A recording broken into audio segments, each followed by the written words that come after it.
So hello everyone. I'm so honored to invite Maciej this time. So he's a very great lawyer in Europe, and he did a very exclusive work in the data protection space. So Maciej, thank you for joining this interview. Oh, hey, thank you very much for having me. Thank you for listening to everybody. Thank you for your answers. So let's get started his profile. Maciej Gawroński is a Polish lawyer specialized in technology, dispute resolution, and regulations. Maciej is the managing partner of Warsaw-based law firm GP Partners, and previously led the Polish branch of international law firm Bard and Bard. He is a supporting expert of the European Data Protection Board, member of the Scientific Council of the institution at the University of Economics and Human Science in Warsaw, recommended arbitrator of Court of Arbitration at the Polish Chamber of Commerce. Maciej has advised hundreds of technology projects and disputes, including the full life cycle of the largest Polish IT implementation. He has represented clients in billion-dollar disputes before Polish courts, national arbitration courts, and international arbitration tribunals. In 2011, Maciej edited the first of a kind study, Cloud Computing in the Polish Financial Sector, Regulations and Standards, published by the Polish Banking Association. In 2014, Maciej had simultaneously held expert role with the European Commission on cloud computing contracts and the Article 29 Working Party, the predecessor of the European Data Protection Board, on the data transfers contributing to the GDPR, Article 12, 29, 8.9, 82.1, data portability, liability of sub-processors, electronic form of a data processing agreement. In 2018, Maciej edited and co-authored, which was a number of legal bestsellers in Poland, both for 2018 and 19.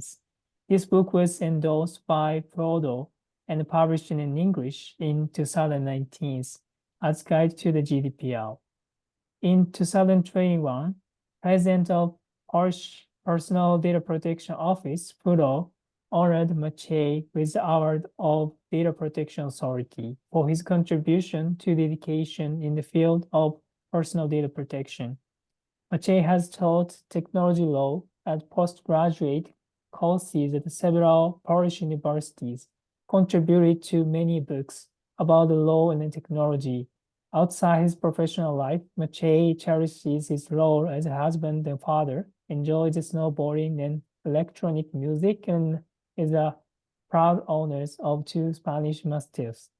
His interest span science fiction, space exploration, science, spirituality, and biohacking. That's great to join this moment, Maciej. Thank you. Thank you very much. I'm sorry for this elaborate and prolonged bio. I should have made some cuts out of it. But well, 50 years, I'm old, 50 years and 30 years in the field, so I accumulated some track record, I would say. Yeah, that's amazing. So let's dig into today's topics. First of all, I'd like to ask you the important question, which is why you started your career. So could you tell us why did you start your career as a lawyer? Well, that's an interesting question, and actually I have a practical answer to it. So initially I thought I'd be a mathematician because I won several math contests. However, in the secondary school, the teacher who was teaching mathematical analysis, she was a very poor teacher. So I just decided, I was not discouraged, but kind of disgusted by her behavior. And then I decided maybe I'll become a programmer but my mother, she was a lawyer, so I thought maybe, because I thought lawyers are stupid. So I thought maybe I'd just become a lawyer because it'd be an easy competition to beat. So I'm just saying that was, I was 19 years old, or 17 or 18. So anyways, 18, 7. So then I became a lawyer, and it turned out that indeed the ability to reason and actually to communicate it as well among the legal profession requires, well, has plenty room for improvement, I would say. However, the problem is that actually it's an art of communication, so I had to adjust very much, not only about understanding things, but about communicating them and explaining to somehow survive in this environment, which I have, I think that I managed to do, and well, as we're talking right now. So the decision was, I was very scared that I'm not going to be able to earn a living. So I made a choice of reason. I also knew something about my mother's works. I hope they'll be able to then take over her work, which didn't happen, but it's for good. Yeah, that's very good in sharing. So as a lawyers, you had a very great work until today. For example, as your bio, I mentioned that you are part of the GDPR in many ways. So the next question is about what did you work for the GDPR at the Article 29, the Working Party before the European Data Protection Board? And please tell us your book, The Guide to the GDPR as well. With pleasure, with pleasure. So the thing is that actually I started doing data protection work in 1999 when I was in France on scholarship. And then when I was working in other law firms, I was just practicing my technology law and then data protection law. So when the time came, so this cloud computing changed, they turned out to a large extent, it was mostly about data protection, and in Poland as well about outsourcing. And then I somehow built up a relation or business recognition or professional recognition with then General Inspector of Polish Data Protection, which was doctor at the time, PhD, now Professor Gawroński, who is now the European Data Protection Supervisor. And he suggested and recommended me to work with the Article 29 Working Party on sub-processing agreement for export of data out of the EU and contractual clauses regulating this particular area. And simultaneously, actually, I just volunteered to become a part of the expert group on cloud computing contracts because I was doing cloud computing contracts and or more like regulation with the European Commission. It was quite a fruitful year. And then I was eventually leading this thread on data portability. So when I was working with or for the Article 29 Working Party, based on my IT experience from contracts I've done and like came up with various ideas, and when I spotted the biggest issues and whatever, so eventually I suggest that this rule of sub-processors liability, which I didn't know that they will take it and put it into the GDPR. So I'm very sorry. I'm sorry. It's not my intention to make everybody liable. But then they thought that, and they told us that these ideas are very interesting, but they will take it to the GDPR, which they've done. This data processing agreement, electronic form. It's because in Poland we had some issue with written form, and because in Poland written form is with handwritten signature. And there was one more thing. So data portability, I was also involved in that. Well, that's it. I haven't followed on, and only later I've just realized that this had been really the Commission delivered on their promise to include these things into the GDPR. But then the fact is, well, actually, When I left Baden-Baden in 2016, I started an independent law firm. It was the time when in 2016, the GDPR was adopted, and we realized that they put these fines inside of the act. As data protection lawyers, as technology lawyers, we were, very, very happy because we knew it's going to get serious. And then I was asked to deliver certain presentations about GDPR, but they already wanted more practical presentations, so I got involved. And then I was asked to actually write the content of a few programs for data protection, as well as a database for the leading Polish legal database, which is Lex, Wolters-Kluwer Lex. I've done it, and then we turned it into a book.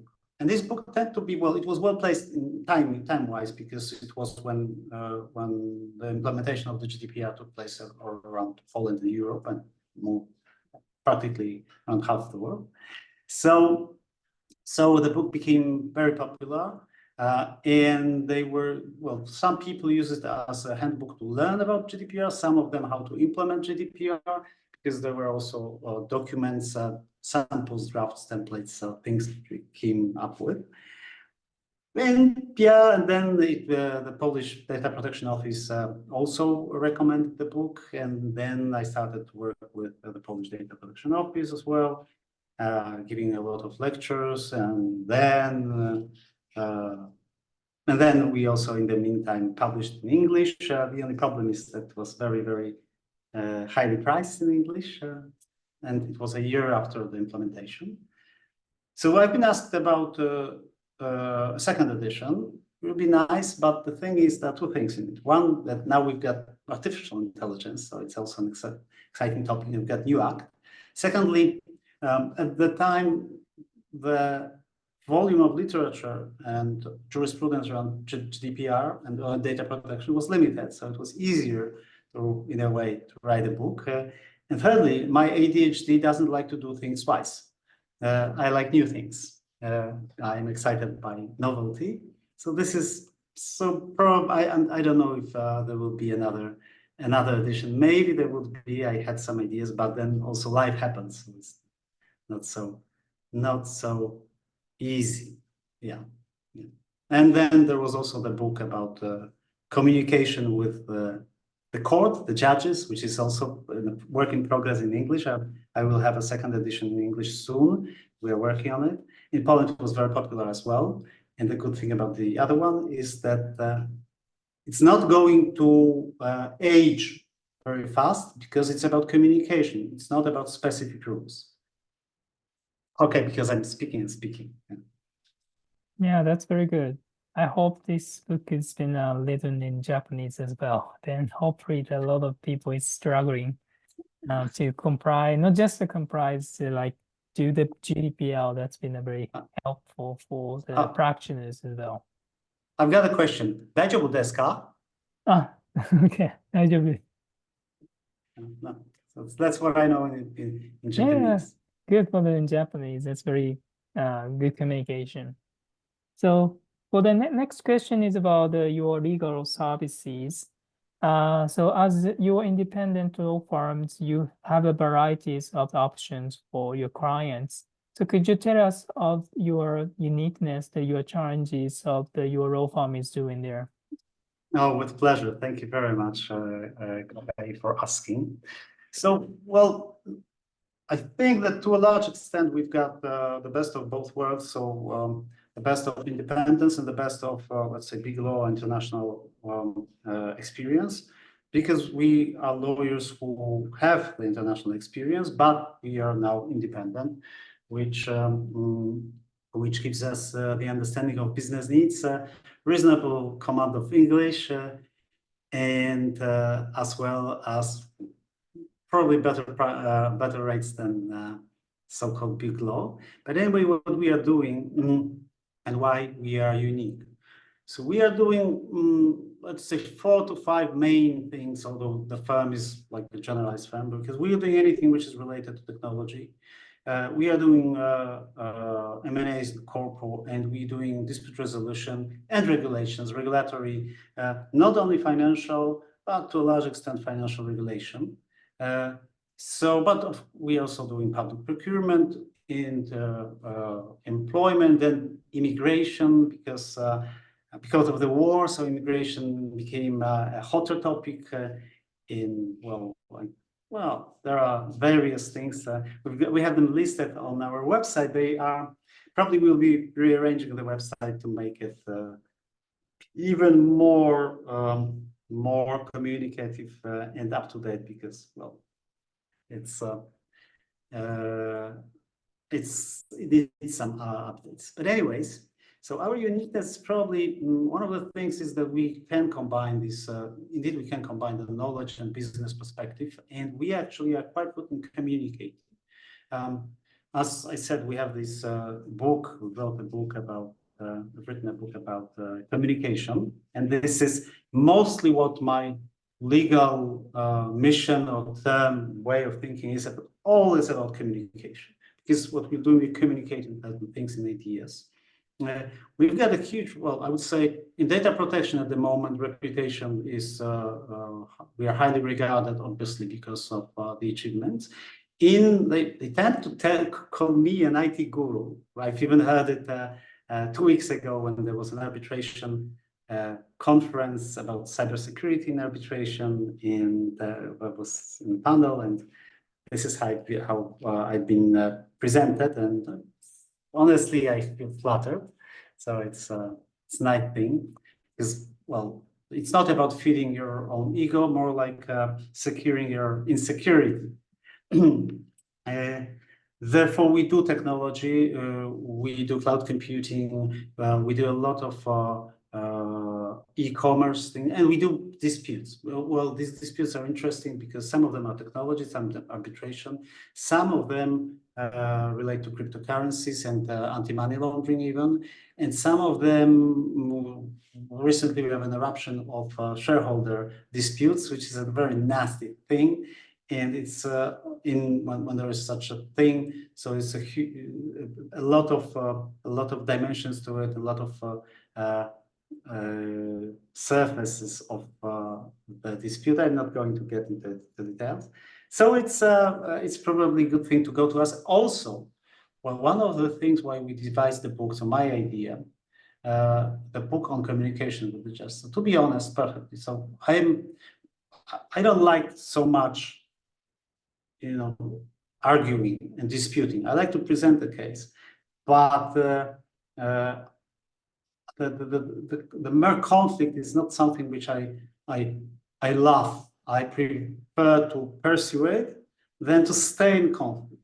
So the thing is, however, to increase our persuasion power, the book is a good instrument, because then everybody knows that what I'm going to do, I'm going to take new examples from the courtroom, as well as obviously from the documents of cases. So the thing is that when you are standing against us, or you are trying a case where we are, you must be aware that we will probably digest the input, and we might come back with it on the market. Obviously, no-name basis, but still. So it's probably this. And the firm is at the moment 4-partner firm, like 12 or 13 lawyers. So still everything is very one-on-one, very good communication, no silos. Maybe if we grow, probably we will, or when we grow, we will have all sorts of issues which usually all these businesses have. We even write some books about this gravity towards the center. So that the center, which is actually the medium performance curve, but we'll try to stay at the right side, the farther side of the Gauss curve. So we try to excel. Yeah. So that'll be it. And we also get involved in things like this lawsuit against Facebook for deplatforming quite a political party. Then it's free speech thing. We also got involved into the complaints against OpenAI for honestly not giving any regard well, not giving a lot of regards to the data protection in the service, and we filed it with the Polish Data Protection Authority. It probably would need to get some extra momentum because I don't think there's anything happening for the last few months. But coming back to Poland, I will talk to. Yeah, the communication is the key tools for the law firms to be more to bring the solutions for the clients. I suppose that's a kind of the very important actions for your law firm. So yeah. We'd like to move the next questions. So you had a very great experiences in Poland in terms of the data protection space so far. So could you share us how has the Polish data protection environment changed after the GDPR? It's a very important topic.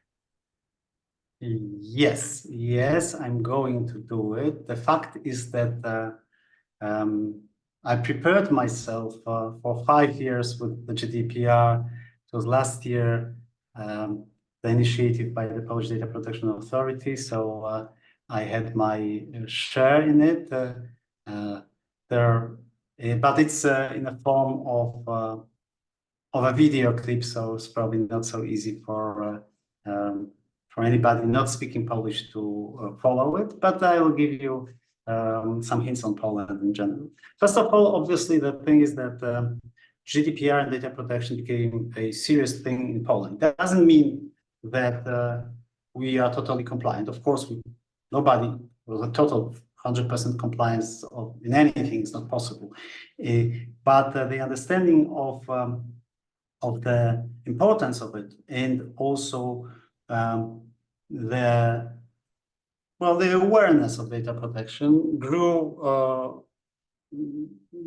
a lot. So that's for starters. Then we also had this 2018. There was a lot of action in publicity and public speaking about data protection by the Ministry of Digitalization, as well as by every expert. And so anyways, there was a lot of regularization of what companies were doing in other organizations, in municipalities, whoever is actually controlling data. So we had this time of well, I would say initial compliance. Obviously, not so much applying to micro and small enterprises for obvious reasons, lack of resources. I was working on some standardization and some kind of a cloud computing service, semi-automatic self-implementation and self-certification program. So I still have this startup I have shares in this startup. It's called Good Data Protection Standard, though it's because of lack of resources, it didn't go so much. Maybe now would be the good time for it. But okay. And then good time also to strengthen the data protection compliance of small and micro entrepreneurs. But anyways, so this is one thing. Then it's also a question of cybersecurity. GDPR made, for me, it was always about cybersecurity and the data protection. And now it's about cybersecurity as well as, in a way, for me, it's more like a constitution of internet in Europe. I know that the Digital Services Act is being called the Constitution of Internet, but that's my perception. It's more about GDPR because it's more about individuals. So who we call data subjects, more than subjects and objects. So we were able indeed to generate some kind of subjectivity and control about data in Poland. Obviously, the resources for enforcing GDPR are not that huge, so stiffen the whole business. It's not happening. But the awareness and understanding in this game, if you are not playing by the rules, eventually you may get caught red-handed, and that indeed happened. We were very focused on GDPR absurdities and all the formalities. Well, the fact is that we like to tick boxes in Poland, so we turn everything into some kind of checklist and formalities. But I think that this child or infant time for GDPR just passed, and we're no longer so much disturbed by information obligation or just the procedures that they are. We start to understand the flow of data and importance of control of data in the world where we have no control of data, actually. So this is, I always use the same analogy. I hope you watched and the others watched and seen the Dark Knight movie, so Batman Dark Knight. There is the absolutely stunning scene when Batman catches Joker, pulls him on a string, on a rope, and then Joker starts his monologue. Then he's upside down, but then the camera does like that, and he's still hanging upside down, but we see him vertically in the proper direction. And he says like this: "This is what happens when an unstoppable power meets an immovable object." And he then proceeds to say that Batman will not be able to tame him, but he will not kill Batman. So I use this analogy to describe the relation between technology and regulation. I say that technology is an unstoppable force, but it can, par excellence, by definition, be somehow regulated, not tamed, but regulated, streamlined by regulation. It's always a game. It's difficult, but in the world when we don't have physical control over data about us as human beings, and this information about us in digitization, so then the surveillance is ubiquitous. Ubiquitous, that's the word. So the only thing that we can have is actually regulating the way it's going to be used. And regulation, access, retention, this is now a big thing because time comes for attention. So this is what we start to understand in Europe, in Poland. Maybe we've started to understand it. I think we've started to understand throughout the world. But what happened last year? Was the eruption of AI. The eruption of AI, whether it's stupid or not stupid, we're not in the age of artificial general intelligence yet. Still, it's enough automation of decision making now. It's so possible and so with such profound consequences that the rules of the games changed, and it's becoming even more scary. But we'll get to it maybe. If you please have a sip of coffee. Thank you. So I think it's a graduated change in the conditions of every stakeholders should have in mind of the data protection, and privacy is fundamental to protect every human rights.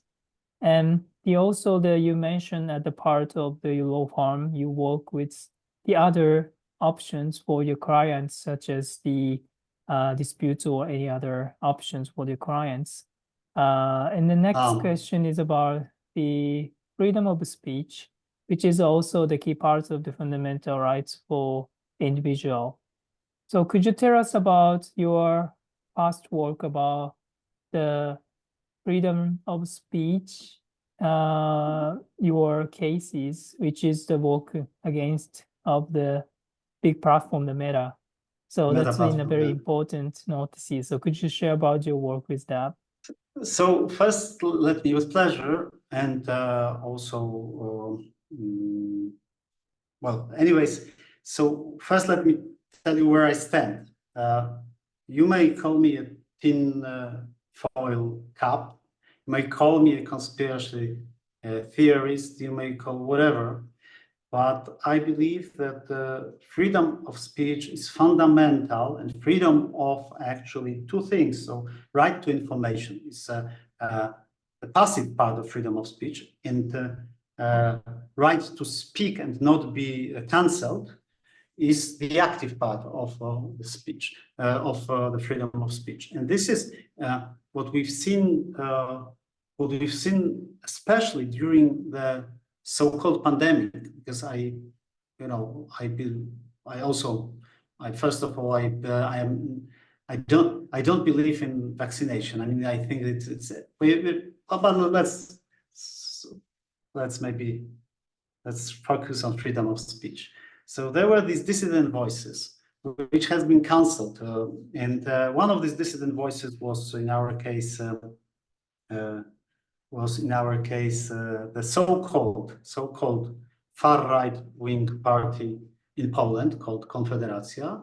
And obviously, this is so far right is absolutely unjust, because I'm much more far right than they are, by the way. But there is also this meme which says that you become not far and far right, not by moving anywhere from where you are, but because the other part of the scale is actually moving away from you to the left. So anyways,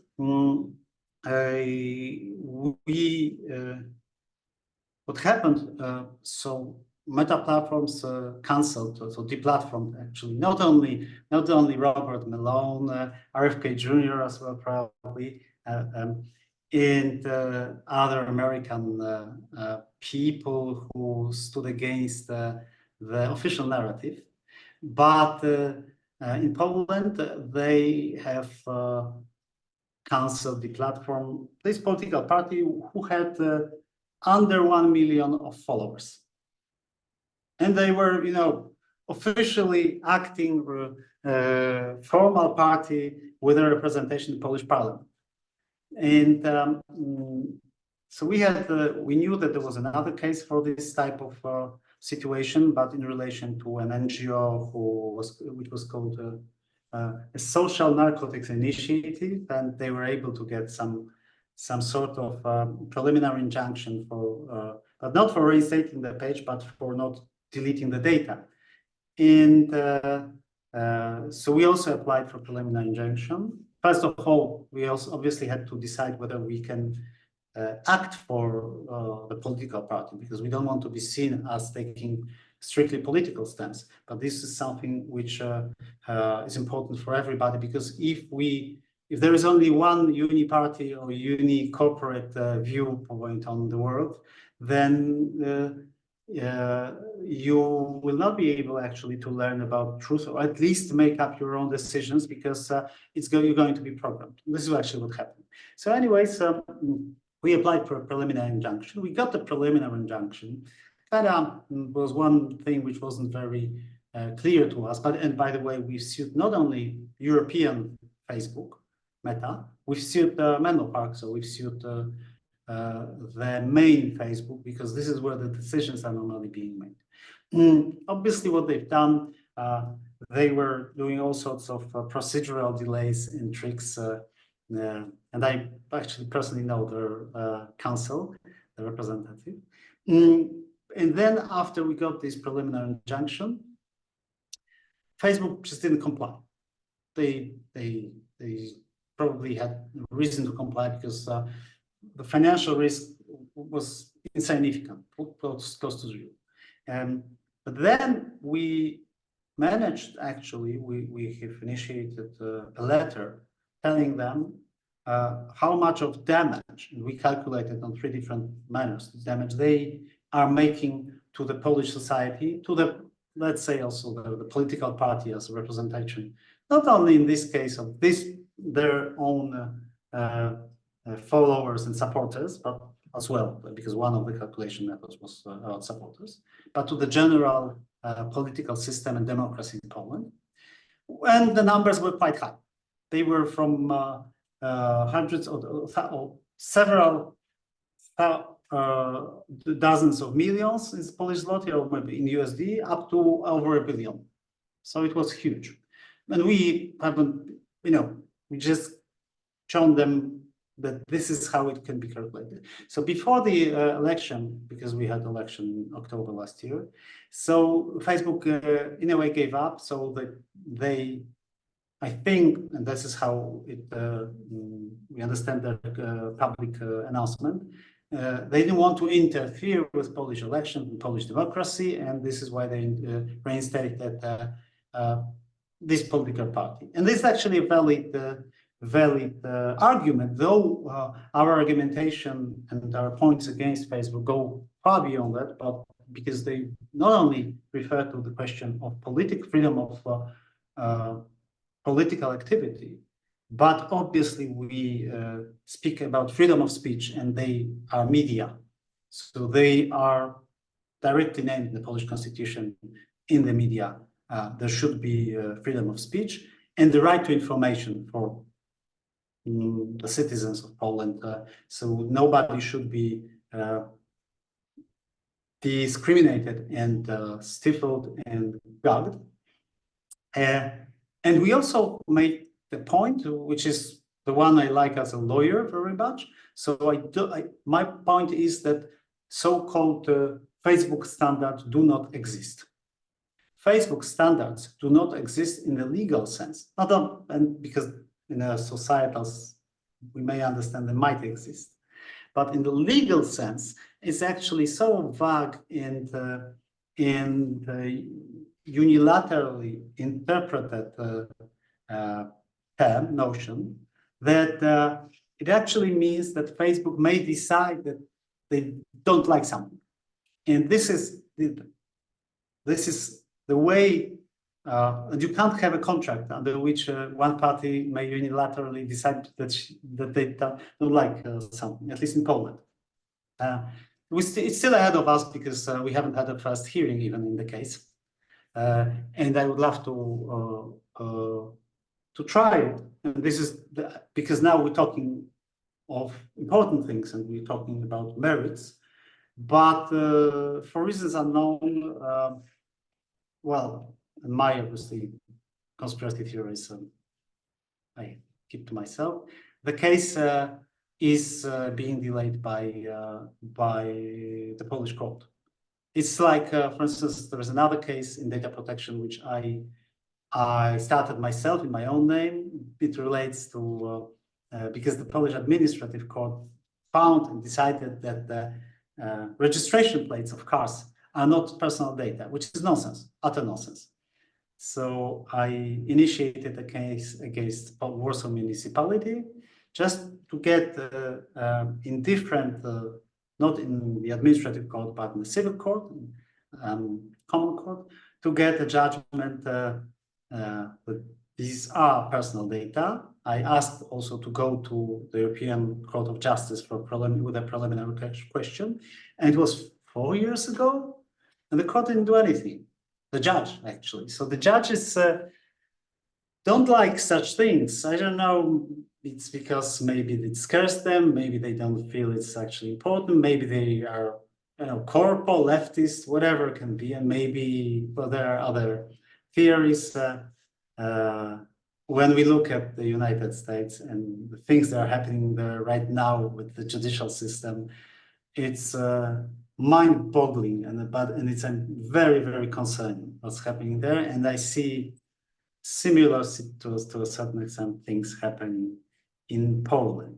Coming back to the freedom of speech, this is at least something where we've got some kind of understanding with Meta, with Facebook. But it's, to be honest, it's not about freedom of speech where they gave up. It's about freedom of political activity.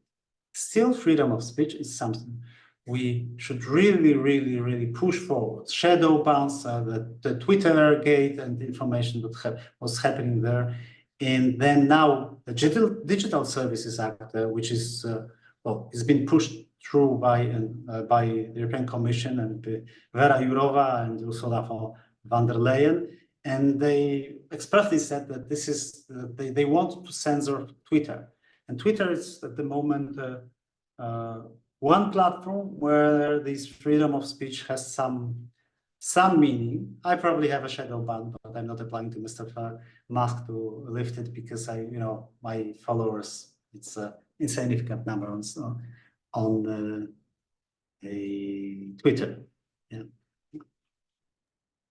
Yeah, I think that this year is an election year, and a lot of concerns is been rising these times due to the platform risk, which has been sticking into our democratic decisions. So this case was so helpful for the other people who work on this kind of the case that they can refer them this work then to react with these kind of issues right now. So thank you for sharing. One more thing, just some Okay. self-promo. So mind that we are creative in our argumentation and our leverage. We're looking for leverage anywhere we can. So we had a situation when we got a preliminary injunction, Facebook didn't comply. And we were looking for private enforcement then, which is uncommon in Poland. But we came up with good reasoning. We also employed a very, very good and reputable constitutional lawyer, Mr. Ryszard Piotrowski. I love his work. So he helped us immensely with his legal opinion memorandum on constitutional violations of what happened with in our situation with this political party. Yeah, that's helpful. Thank you for sharing. So the last question is about you mentioned at the beginning, Justina, about the AI. There is many concerns among the Europe, especially for the generative AI. It's a very important technology at this moment, but they have some of the concerns about the privacy and data protections. So what do you expect to act against of the AI and privacy issues in Poland from your perspective? Well, of freedom, of personal freedoms, of constitutional rights, or everything. The primal sin is centralization. We're not there. I will get to AI. But the primal sin is centralization of power and of information. And the reason why it's possible, it's to a certain extent globalization in the meaning freedom of business, but then also digitization, because then you can have as well someone sitting in one part of the web. Well, immediate association is a spider, by the way, and sucking up all information from all around the world and having this information advantage. So this is what happened. What's happening right now, and then when AI comes into play, it's even worse, because then you've got automation, much higher automation of decision-making process, and then you can apply your policies. Say you're a corporate ruler of the world, Wall Street or whatever. I call it umbrella corporation from the Resident Evil, with Mila Jovovich, some of these movies and games, by the way. So when we will have a corporate decision-making center, which we had during the pandemics, and they have also artificial intelligence. So not only they would counter and cancel those who are the most visible speakers or gaining influence actors, but they can do it at the level of people like you and me, just insignificant people as well, because then it's quite easy to let the processing power of artificial intelligence to act. So censorship is a huge risk. But then and then there is, by the way, we have the CIA, yeah, so Central Information Agency, Intelligence Agency. So now it may become a Central Artificial Intelligence Agency, why not? But I was actually having a presentation about challenges to data protection, privacy in relation to the development of technology of the 20th September 2023 for the conference forum, New Technologies Forum, organized by the Polish Data Protection Authority, together with Association of Technology Lawyers, Polish Association of Technology Lawyers, and I had these various challenges listed. So I would say censorship by artificial intelligence. Interestingly, Twitter blocked or closed their APIs for non-paying corporations, and it seems that it helped to actually limit the level of automated censorship on Facebook. That's what I had. Then there is obviously surveillance and ubiquitous knowledge of what we are doing. I get to thinking as well what we are doing because of not only that we use our cell phones as primary spying or interface with reality right now, but also all sorts of smart and connected appliances, machines. They can actually follow us, and we are being tagged all the time, so we are identifiable. Then the problem with artificial intelligence doesn't, well, first of all, it might not be too smart in the sense there may be a lot of false positives and false negatives. It happens. And so some people tend to spend time in jail because of CCTV recognition programs failures. But the thing is, we've got this joke in Poland. So there is the gentleman standing and writing graffiti. Government is stupid, or stupid idiots rule. And there are, two policemen, and they are with a dog, and they talk to each other. We should arrest him, but I'm not sure whether for offense or for telling state secrets. So in our case, even we have a smart artificial intelligence, it's not going to be used by the smartest people on earth, because money doesn't follow intelligence to a large extent. It follows other capabilities. So then the face recognition as well. But then we also have the risk of actually mind control, and it's already happening in various ways. One of the things, obviously, you might remember Neuralink, but let's say you don't really need to have a surgical intervention to be able to somehow feel and understand what a person is thinking. So the technology is already here. There is this book by Nita Farahany. It's called The Battle for Your Brain.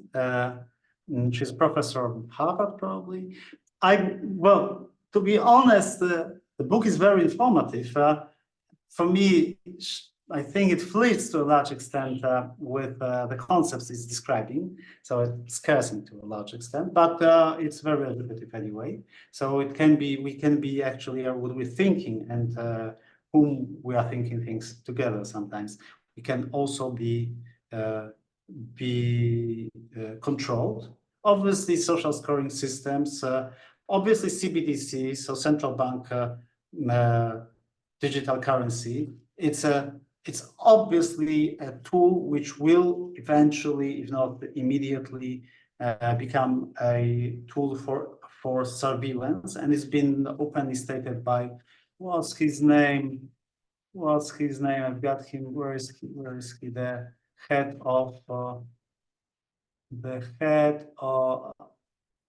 of World Bank, Mr. Gutierrez. No, I got it somewhere here. I just can't find the picture at the moment. So he said that this problem of privacy needs to be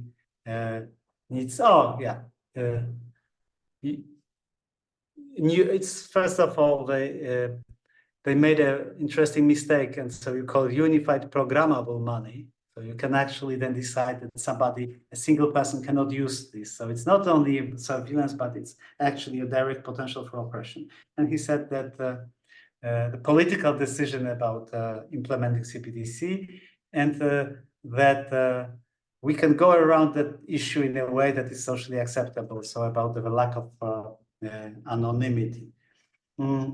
So a lot of things, and there is also the problem, obviously, of weaponization and of cybersecurity, because the more we are connected, the more we are automated. So information technology gets into operational technology, the bigger risk of failure, there is this notion of SPOC and SPOV, single point of control and single point of failure. It's actually the same thing, but looked from different perspectives.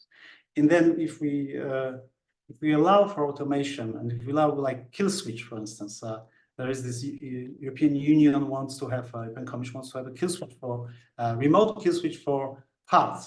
And there was this movie, probably I've heard that it's on Netflix. I haven't seen the movie. Probably they're saying that it was financed by Obama. Leave the World Behind.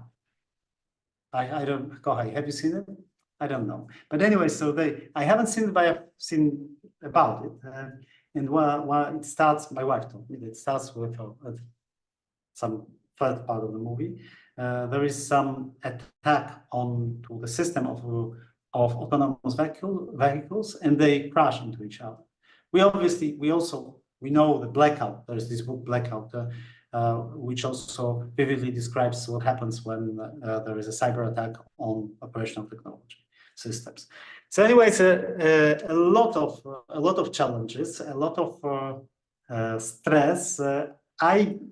Knowing that and preparing for this and talking about all these problems or threats, actually, inertly, I mean, inside, I am positive. So at the same time, I see the risks and I know that they will manifest and they will turn into reality. But I'm not not optimistic, but well, partly optimistic in that sense that the worst case scenario will not happen. We will somehow live in both worlds simultaneously. So probably more like Brave New World than 1984. Yeah, thank you for sharing. That's the very huge challenges for us in AI ages, which we have to confront in the next decade. So that's very important. So lastly, I'd like to ask you about a few messages for listeners, because you have a very great work so far, and you have been like trying to do many things at the moment from the legal perspective. So could you share us a few messages for the listeners?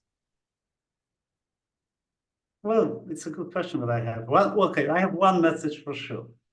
So whether you believe that something can be done, or you believe that you have zero influence on the course of action, that doesn't exonerate you, that's in the second situation, from doing something, because it's not about the results, but it's about our innate duty to ourselves, actually, to be vocal about our convictions and our values, and to do something to manifest. Not only speaking is the first part, and doing something about it is sometimes even more important, though actually what human being has as one of the most powerful tools is their voice. Therefore, speaking and vocalizing is also important, and also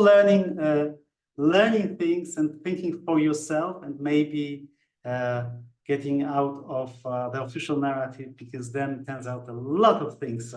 I am amazed every day by learning new things. And then what else? Very, very, very exciting thing. Any law related to technology is very exciting, because we're doing law, but we can learn about technology. I love technology.